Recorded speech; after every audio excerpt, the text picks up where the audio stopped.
Good afternoon students, welcome back to Maharaja Agrasen Ayurved college. तो आज की हमारी क्लास रहने वाली है, सब्जेक्ट हमारा रहेगा स्वास्थ्यविद और कॉमन टॉपिक हमारा रहने वाला है लेप्रोसी। बीएससी नर्सिंग और डिप्लोमा का कॉमन टॉपिक है लेप्रोसी। कम्युनिकेबल डिजीज को हम कंटिन्यू कर रहे हैं। लास्ट क्लास में हमने टाइफाइड डिजीज कंप्लीट कर ली थी, ठीक है, तो उसके बारे में हमने बता दिया था। और नेक्स्ट डिजीज हमारी नेक्स्ट जो रोग है लेप्रोसी, जिसे हम हिंदी में बोलते हैं कुष्ठ रोग।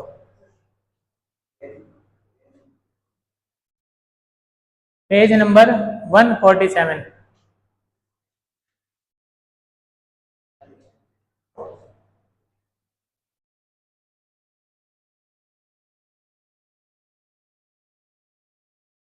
तो इसे हम हिंदी में क्या बोलेंगे? कुष्ठ रोग, ठीक है।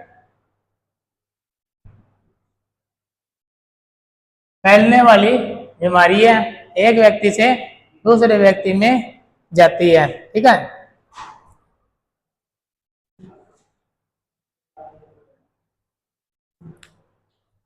तो फैलने वाली बीमारी है, तो है कौन सी डिजीज ये? बैक्टीरियल। बैक्टीरियल डिजीज है ये, यानी कि बैक्टीरिया से फैलने वाला रोग है, जीवाणु से। तो इसका कॉजिंग बैक्टीरिया क्या होगा? कॉजिंग बैक्टीरिया इसका नाम है माइकोबैक्टीरियम माइकोबैक्टीरियम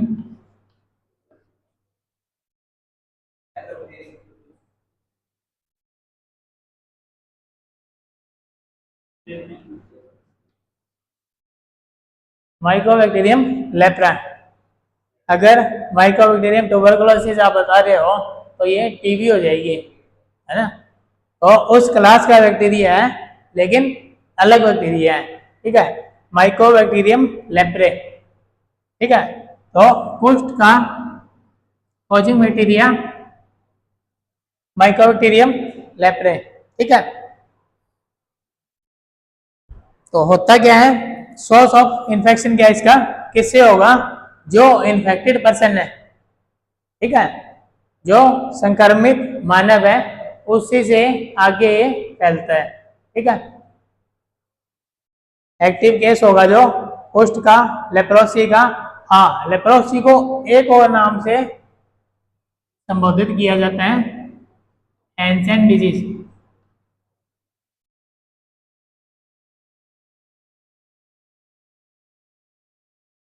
इसे हम हैंसेन डिजीज भी कहते हैं, ठीक है। अगर आपको ये पूछ लिया जाए कि हैंसेन डिजीज का पॉजिटिव बैक्टीरिया क्या है, तो भी माइकोबैक्टीरियम लेप्रे, उसमें कंफ्यूज नहीं होना कि कौन सी बीमारी आ गई, ठीक है। अगर लेप्रोसी का पूछा जाएगा तो भी माइकोबैक्टीरियम लेप्रे, ठीक है। और इसको हिंदी में हम बोलते हैं कुष्ठ रोग, है ना। तो अब ये क्या है, इसका इन्फेक्टिव मटेरियल क्या है?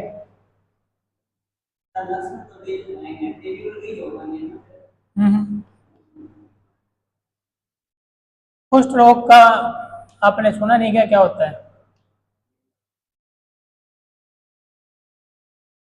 कॉर्ड की बीमारी सुनी है कभी? कॉर्ड की बीमारी सुनी है? कॉर्ड की, हाँ है, आगड़ा कागड़ा ही, हाँ ये वही है कुष्ठ रोग। हाँ ये वही है, यानी कि इन्फेक्टिव मटेरियल क्या होता है? संक्रामक पदार्थ, यानी कि किस किस चीज में इसकी इन्फेक्शन रहेगी, ठीक है। तो क्या है इसमें? नाक, गला और रेस्पिरेटरी का जो शराब है, शराब यानी कि जो लिक्विड, जो फ्लूइड होता है अपना, यानी कि नाक का आपका फ्लूइड हो गया, गले का फ्लूइड हो गया, और क्या हो गया? श्वसन पथ के शराब, ठीक है। और क्या है? त्वचा के घावों से जो शराब होता है, ठीक है। इसमें क्या होता है? फोड़े टाइप निकलते हैं शरीर में हर जगह, और उसमें एक जैसे जो पस होती है, पस निकलती है, ठीक है। तो वो भी एक क्या है? इन्फेक्टिव मटेरियल है। नाक का स्राव, गले का स्राव, श्वसन पथ का स्राव हो गया, और एक क्या हो गया, जो वो फोड़े निकलेंगे उसमें से जो पस निकलेगी वो भी क्या है, इन्फेक्टिव मटेरियल है, इसका संक्रामक पदार्थ है। ठीक है, तो और क्या होगा इसमें, ट्रांसमिशन कैसे होगा ये इसका, ये फैलेगा कैसे, एक व्यक्ति से दूसरे व्यक्ति में कैसे फैलेगा। एक तो क्या है, ड्रॉपलेट इन्फेक्शन से ये फैलता है ट्रांसमिशन।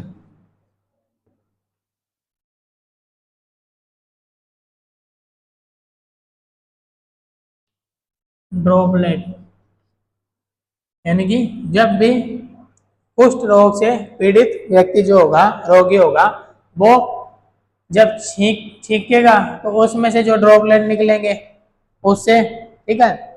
और क्या होगा, प्रत्यक्ष यानी कि त्वचा से त्वचा अगर आपकी टच हुई कुष्ठ रोगी के, त्वचा से आपकी त्वचा टच हुई तो उससे भी ये कुष्ठ रोग आप तक फैल सकता है। या फिर अप्रत्यक्ष कैसे हो सकता है, ये मिट्टी से, फोमाइट से, ठीक है, इनके संपर्क में आने से, अगर वहाँ बैक्टीरिया प्रेजेंट है, कौन सा, माइकोबैक्टीरियम लेप्रे, ठीक है। माइकोबैक्टीरियम लेप्रे किसके लिए पॉजिटिव बैक्टीरिया है, लेप्रोसी के लिए, ठीक है। तो अब बात करें जब इसके, और ये कैसे फैल सकता है, अगर माता को कुष्ठ रोग है और वो अपने बच्चे को दूध पिला रही है तो वो उसके बच्चे तक भी पहुंच जाएगा, ठीक है। तो वो भी, उसका बच्चा भी पीड़ित हो जाएगा, किससे, लेप्रोसी से, कुष्ठ रोग से, ठीक है। और किससे होएगा, कीट वाहकों द्वारा, कोई ऐसा कीड़ा या मक्खी, जैसे मान लो लेप्रोसी वाले पेशेंट के हाथ पे फोड़े वगैरह हुए हैं, उसमें से पस निकल रही है, मक्खी आके उस पर बैठ गई है ना, उसने आपको ट्रांसफर कर दिया, तो इस तरह से भी ये फैल सकता है, ठीक है। और कैसे फैल सकता है, कई जगह मेले वगैरह में टैटू बनाने वाले होते हैं, वहाँ पे आप आ जाते हैं, तो उस मशीन से जो उस, अगर मान लो कोई पहले आपसे पहले कुष्ठ रोगी कोई आया था, उसके अंदर बैक्टीरिया प्रेजेंट है, उसके टैटू बनाया, फिर उसने, उसके बाद नेक्स्ट नंबर आपका था तो आपने बनवा लिया उसी से, तो उसके कारण भी ये रोग, हाँ हाँ, हम्म, उसको भी हो सकता है, अगर उसके जो फोड़े निकले हुए हैं, तो अगर उसमें शराब हो रहे हैं, वो टच हो गया उसको, वो उसके तक पहुंच गया शराब, तो होगा, ठीक है। तो फिर क्या बात करेंगे हम इसके इंक्यूबेशन पीरियड की।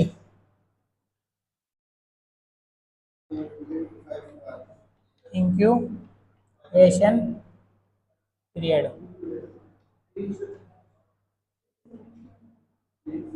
3 से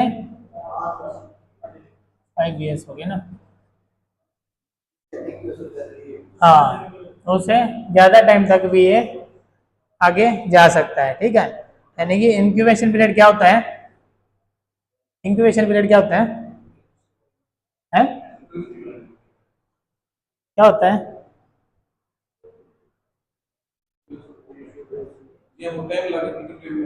हाँ, जब बैक्टीरिया आपके अंदर एंटर किया,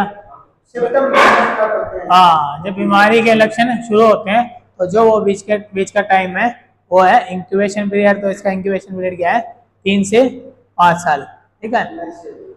हाँ, या फिर इससे अधिक भी हो सकता है। तो फिर इसमें क्या है कि साइन एंड सिम्टम क्या होंगे, साइन एंड सिम्टम क्या है इसमें, अर्ली साइन और लेट साइन, यानी कि शुरुआत में आने वाले लक्षण और बाद में, थोड़ा टाइम के बाद में आने वाले लक्षण। हाँ जी, इसका ट्रीटमेंट कोर्स चलता है, जैसे उसका चलता है, टीबी का चलता है, इसकी भी किट चलती है। उसकी किट क्या थी, अब मैंने ट्यूबरकुलोसिस पढ़ाया था, उसके लिए मैंने एक ट्रीटमेंट की किट बताई थी सरकार के द्वारा जो दी जाती है, क्या नाम था उसका, ट्यूबरकुलोसिस का, टीबी के लिए।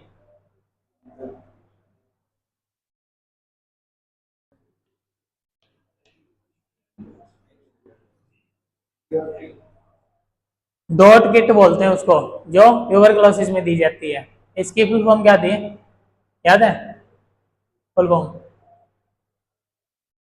Directly observed treatment short course था, ठीक है। लेकिन कुष्ठ रोग के लिए जो दी जाती है MDT, multi drug therapy, multi drug therapy, ठीक है। यानी कि इसमें है इसकी directly observed treatment short course, dots कहते हैं इसको, मल्टी ड्रग ड्रग थेरेपी। हाँ ठीक है। तो अब इसमें जब प्रारंभिक संकेत होंगे, साइन होंगे, जो स्टार्टिंग अर्ली साइन इसमें होंगे, क्या क्या लक्षण आएंगे इसमें?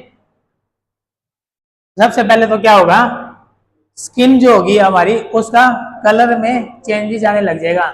जो हमारी स्किन का नेचुरल कलर था ना, उससे कुछ आपको अलग सा लगने लग जाएगा। हाँ इस तरह से। और क्या हो सकता है, आपके स्किन में झंझनाहट होनी शुरू हो सकती है।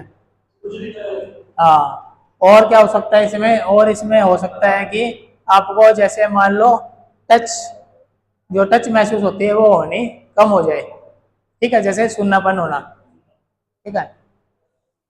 तो इसमें क्या होगा, त्वचा के घाव पर संवेदना का नुकसान, पसीना आना। घाव पर संवेदना का नुकसान क्या है, आपकी सेंसिटिविटी कम हो जाएगी। सेंसिटिविटी यानी कि आपको पता लगना कम हो जाएगा, ठीक है। और क्या है, पसीना आना और बालों का विकास कम हो जाएगा, पसीना भी कम हो जाएगा, क्योंकि ये क्या है, आपके पोर वगैरह बंद होने लग जाएंगे इससे, स्किन के पसीना आना बंद हो जाएगा। और क्या हो जाएगा, बालों का विकास, जो स्किन पे हमारे बाल हैं वो भी कम हो जाएंगे और वो झड़ने भी लग जाते हैं। और क्या होगा, मोटी मोटी और दर्दनाक नसें, जो हमारे ये वेन्स वगैरह हैं, ये क्या हो जाएंगी, मोटी मोटी हो जाएंगी और इनमें अपने को दर्द भी महसूस होने लग जाएगा। अभी तो आप दवा भी लें तो कोई कुछ नहीं पता लगता इसमें, ठीक है। और क्या होगा, हाथों पैरों की कमजोरी हो जाएगी, आंखों का लाल होना, नाक में रुकावट। और क्या होगा, रक्त स्रावी अल्सर, अल्सर कैसे कहते हैं हम, घाव को कहते हैं, ठीक है। नहीं कहीं का भी हो है? हाँ रक्त स्रावी यानी कि रक्त बहने वाला अल्सर हो जाएगा आपको, है ना। रक्त स्रावी अल्सर होगा, उसमें बीच में पस भी मिक्स होएगी, ये नहीं प्योर ब्लड होगा, उसमें इन्फेक्टेड पस भी मौजूद होएगी, ठीक है। फिर हम बात कर लेते हैं लेट साइन की। ये तो हुए शुरुआती जो लक्षण है, ठीक है। तो अब ये कह रहे हैं जब वो शुरुआती लक्षण हमें दिखाई दिए हैं, तब आप उसका अगर ट्रीटमेंट कर लेंगे तो क्या होगा, बेटर वहीं पे वो रुक सकता है। लेकिन अगर हम उसको ऐसे ही छोड़ देंगे ढीले ढाले में, तो वो क्या होगा, कुष्ठ रोग आपका बढ़ जाएगा। और वो जहां जहां अगर आपके फोड़े निकलेंगे तो हो सकता है आपके नाक में, आंख में, कान में, तो जिस अंग में निकले हो सकता है उसकी क्षति हो जाए, यानी कि उसका परमानेंट नुकसान हो जाए। अगर आंखों पे भी वो फोड़े निकले हैं तो हो सकता है आपको अंधापन भी हो जाए, ठीक है। तो इस तरह से कह रहे हैं शुरुआती जो लक्षण अर्ली साइन जब दिखाई देते हैं, तब इसका चेकअप करवा के ट्रीटमेंट लेना शुरू कर देना चाहिए। और क्या होगा इसमें, एक मेड्रोसिस, मेड्रोसिस बोलते हैं, एक टर्म होती है मेड्रोसिस। मेड्रोसिस क्या होती है, इसमें क्या होता है, हमारी जो ये आंख, ये पलके हैं, है ना, आईब्रो और ये आईलैशेस है, हाँ ये क्या होगी, झड़ने लग जाएंगे इसमें, लेप्रोसी वाले पेशेंट में। और क्या होगा, हाथों पैरों में उंगलियों में दर्द होने लग जाएगा, ठीक है। और अगर घाव हो गया तो वो ठीक होने का नाम नहीं लेगा, अल्सर का रूप ले लेगा, ठीक है। और क्या होगा, गाइनेकोमेस्टिया, गाइनेकोमेस्टिया क्या होती है, हाँ जैसे मेल में भी क्या होगा, ऐसे लगेगा जैसे ब्रेस्ट डेवलपमेंट होगी, मेल पर्सन में ब्रेस्ट डेवलपमेंट होनी शुरू हो जाएगी, ठीक है। तो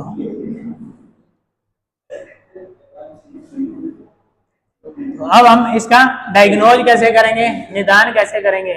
डायग्नोज करने के लिए सबसे पहला स्टेप होता है हिस्ट्री टेकिंग, यानी कि उसका इतिहास जानेंगे कि क्या क्या हुआ है, कब से शुरू हुआ है, और आप उनके फैमिली हिस्ट्री भी लेंगे कि उनके फैमिली में किसी को कोई बीमारी है ना, तो या फिर उसको पहले कोई बीमारी हो या उसका कोई पहले से कोई ट्रीटमेंट चला हो, ठीक है। तो इसके अंदर एक होता है हिस्टामिन टेस्ट।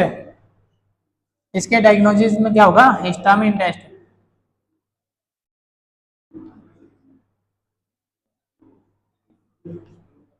हिस्टामिन क्या होता है, हिस्टामिन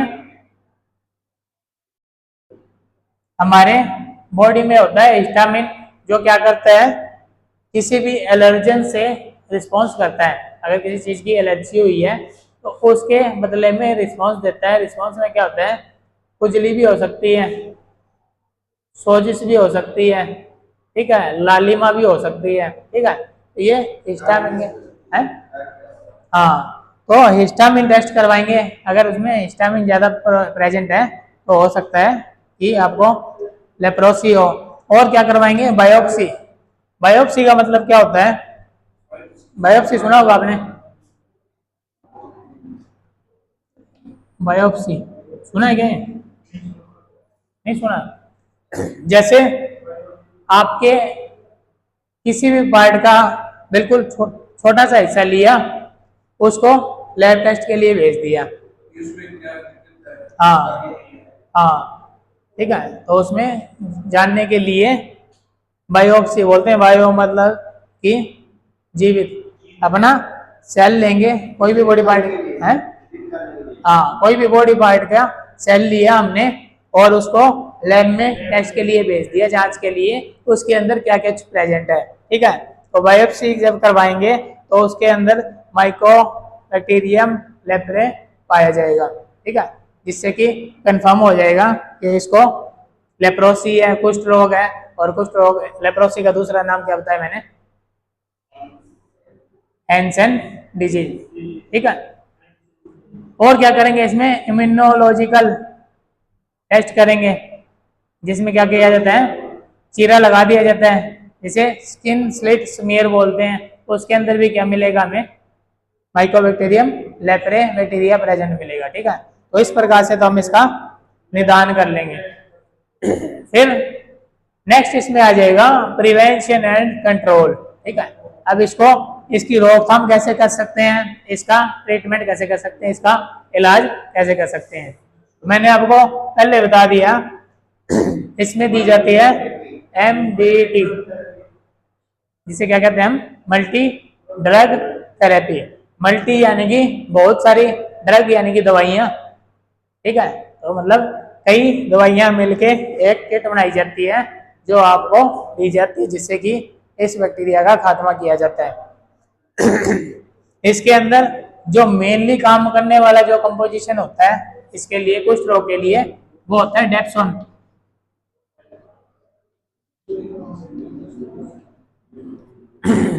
डेप्सोन की जो टैबलेट्स होती हैं वो मेनली कुष्ठ रोग के लिए यूजफुल होती हैं, ठीक है। तो इसमें और क्या होगा, है, हाँ, लेम्प्रेन भी होगी और इसमें रिफैम्पिसिन भी दी जाएगी, रिफैम्पिसिन, है ना। और एक तीसरी कौन सी है, लेम्प्रेन, ठीक है। तो ये लेम्प्रेन।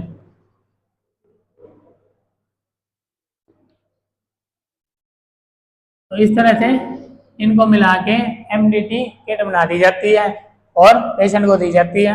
अच्छा, मेरे को ये बताओ, रिफैम्पिसिन जो था, रिफैम्पिसिन जो कंपोजिशन थी, ये साल्ट हमने कौन सी बीमारी में दिया था, एक पहले भी हमने बीमारी पढ़ी है, एक डिजीज पढ़ी है हमने, कौन से रोग में दी जाती है। इससे पहले 1-2 दिन पहले हमने पढ़ी है एक बीमारी, याद हो तो,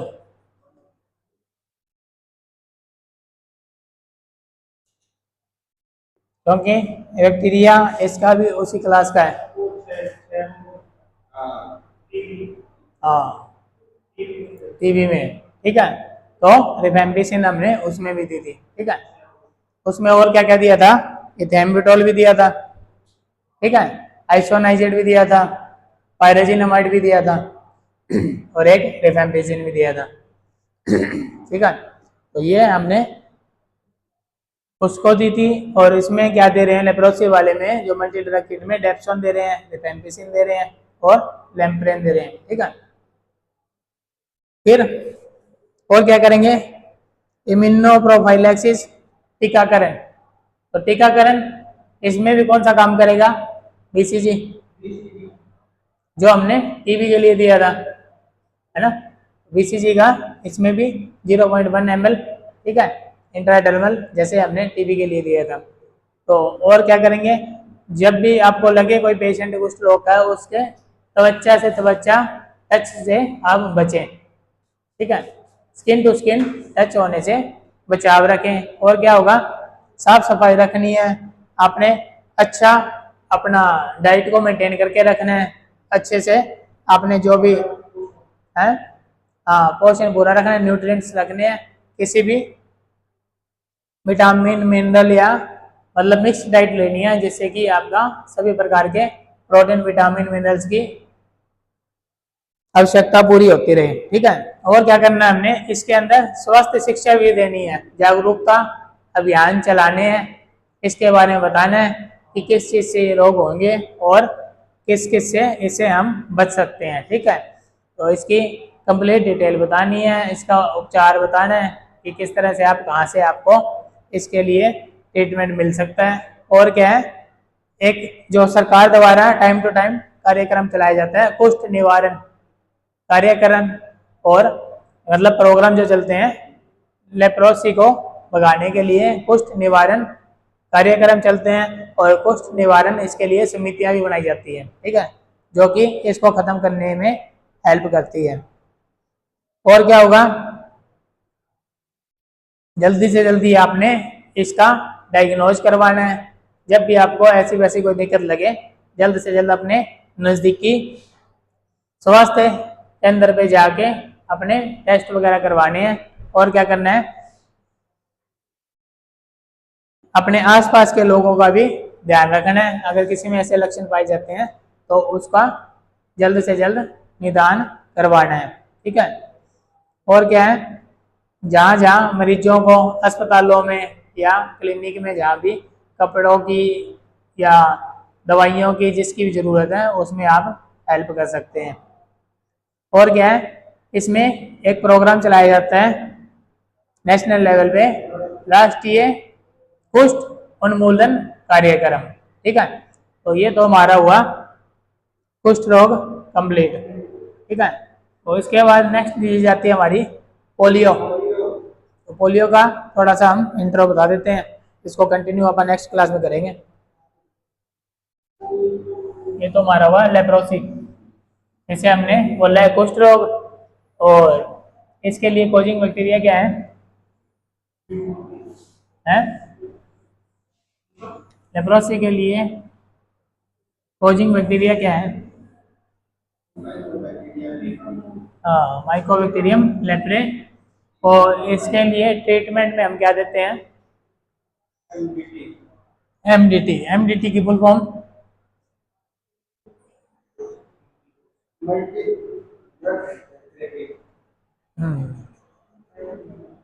तो नेक्स्ट हमारी आगे पोलियो।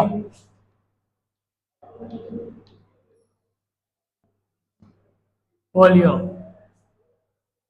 ठीक है, जिसे हम पोलियो माइलाइटिस भी बोलते हैं। पोलियो माइलाइटिस, ठीक है, ये क्या है, ये भी संक्रामक रोग है। ठीक है, वायरल डिजीज है ये। ठीक है, बचपन में ये मेनली बच्चों में होने वाला रोग है। ठीक है,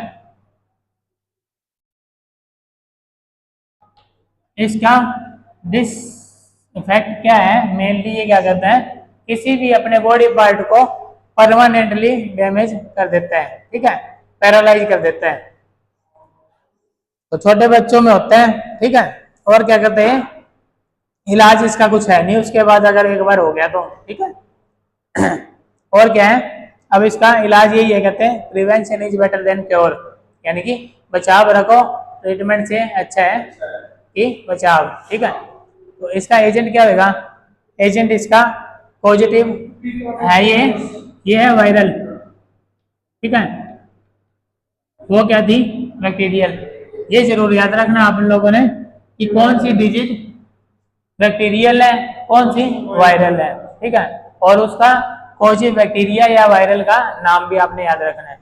ठीक है, तो इसका वायरस कौन सा है? पोलियो वायरस ही है इसका, पोलियो वायरस। और इसकी क्लास जो है वो क्या है? पिकोरना वायरस क्लास है इसकी, पिकोरना वायरस, पिकोरना वायरस। ठीक है, परमानेंटली डैमेज कर देता है किसी भी शरीर के अंग को। ठीक है ये वायरल। वायरस कौन सा है? Polio virus. और क्लास कौन सी इसकी? पिकोरना वायरस। ठीक है, और जब हम बात करते हैं वायरस की, वायरस मैंने आपको बताया था मेनली या तो डीएनए होता है या आरएनए होता है। ठीक है तो ये जो पोलियो वायरस है ये है आरएनए वायरस, क्योंकि जो बैक्टीरिया होता है उसका तो प्रॉपर सेल वॉल भी होती है। ठीक है, अंदर उसमें जो हमने बोला था जैसे साइटोप्लाज्म, सेल के अंदर जैसे होता है साइटोप्लाज्म होता है। ठीक है, सब कुछ उसके अंदर होता है, न्यूक्लियस भी होता है। लेकिन ये तो क्या है, वायरस खतरनाक इसलिए होता है क्योंकि ये बहुत ही ज्यादा माइनर होता है, जो ऐसे मानो आप माइक्रोस्कोप में भी नहीं देख सकते, क्योंकि इसमें सिर्फ आरएनए और डीएनए होते हैं। ठीक है, जो अंदर अपने बॉडी के अंदर एंटर करके क्या करते हैं? अपने सेल को मार के अपने सेल के अंदर घुस जाते हैं। इसलिए ये बैक्टीरियल डिजीज से भी बहुत ज्यादा खतरनाक होते हैं। ठीक है, तो इसका आरएनए वायरस है। इसके कौन से हैं? 3 टाइप के ये होते हैं। पोलियो वायरस जो है 3 टाइप के होते हैं, 1, 2 और 3। सबसे ज्यादा पोलियोमाइलाइटिस 1 पाया जाता है। जो पहला जो इसका वो है सीरोटाइप है, वो सबसे ज्यादा पाया जाता है। और लकवा ग्रस्त पोलियो भी कौन सा होता है? 80 से 90% सीरोटाइप पोलियो 1। ठीक है, तो आज की क्लास में हम इतना ही करेंगे, बाकी इसको कंटिन्यू करेंगे नेक्स्ट क्लास में। Thank you.